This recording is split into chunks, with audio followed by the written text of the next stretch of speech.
আমি ব্যক্তিগতভাবে লালনের আখড়া থেকে নিয়ে ফকিরদের বিভিন্ন আখড়া ঘুরে ঘুরে দেখেছি। আমি নিজের অভিজ্ঞতার কথা আপনাদের কাছে চাপিয়ে দিতে যাব না, তাদের বই পুস্তকের আলোকে বলবো যে বাউলদেরকে নিয়ে কিছু মিডিয়া, কিছু বুদ্ধিজীবী, কিছু লোক আমাদের সমাজে এত বেশি মাতামাতি করছেন এবং তাদেরকে শুধু মুসলিম নয়, মুসলিমদের মধ্যে একেবারে আধ্যাত্মিক মুসলিম হিসাবে তাদেরকে সমাজের সামনে সাব্যস্ত করার চেষ্টা করছে।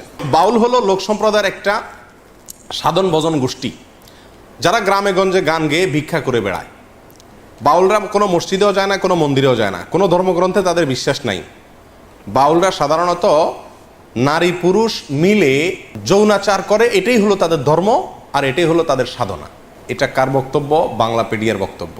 ডক্টর আহমদ শরীফের বইতে বলা আছে বাউলদের মূলত যে সাধনা, এদের কর্মকাণ্ড, এই সবগুলাই হলো মূলত যৌনাচার। বাস, যে বাউল এটা আলাদা একটা ধর্ম এবং সেই ধর্মটার স্বরূপ কি এদের কখনো কখনো দেখা যাবে নাস্তিকদের সাথে মিলে, কখনো কখনো দেখা যাবে আপনার মুশরিকদের সাথে মিলে, কখনো কখনো দেখা যাবে যে মুসলিমদের সুরে তারা কথা বলে, জগা খিচুড়ি টাইপ। একটু আগে বলছিলাম যে বাউলদের মূল কাজ হলো যৌনাচারের মাধ্যমে ইবাদত করা, উপাসনা করা। কিরকম যৌনাচারের মাধ্যমে ইবাদত করা, উপাসনা করা?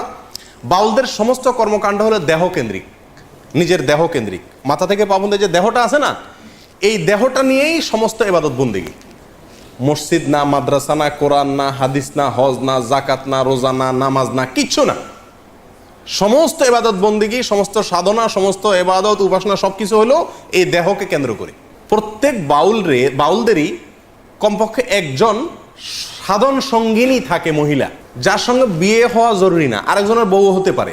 আমি বলতেছি না, তাদের বই পুস্তকের কথা। পরকীয়া তাদের ধর্মে বৈধ, গাঁজা পান করা তাদের সাধনায় বৈধ। বাউল ধর্মে পরকীয়া প্রেম জায়েজ আছে। আল্লাহর কসম, আমি নিজে যাচাই করে যশোরের এক গ্রামে গিয়ে সন্ধান পাইছি যে এখানে, এমনি অন্য কাজে গেছি, পরে শুনছি যে এখানে আপনার ফকিরদের আখড়া আছে। তো আমি দেখতে গেছি, একদিন না কয়েক। সমাজে বাউল বা ফকির এই নামে এক শ্রেণীর লোক আছে। তো এই বাউলদের সম্পর্কে আমাদের অনেকের পরিপূর্ণ ধারণা নাই যে এদের ধর্ম আসলে কি, এরা কি মুসলিম কি না।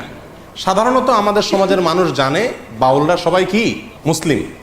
শুধু মুসলিমই না, আমাদের সমাজের একটা বিশেষ শ্রেণী চেষ্টা করে এই বাউলদেরকে মুসলিমদের খুব আফার ক্লাসের, একেবারে গোড়ার মুসলিম হিসাবে প্রমাণ করার।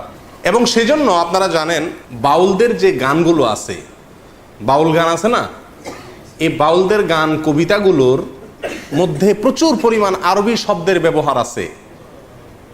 ইসলামের অনেক পরিভাষা সেখানে ব্যবহার করা হয়েছে। আর এটা দেখে আমরা অনেকেই তাদেরকে মুসলিম হিসাবে মনে করি।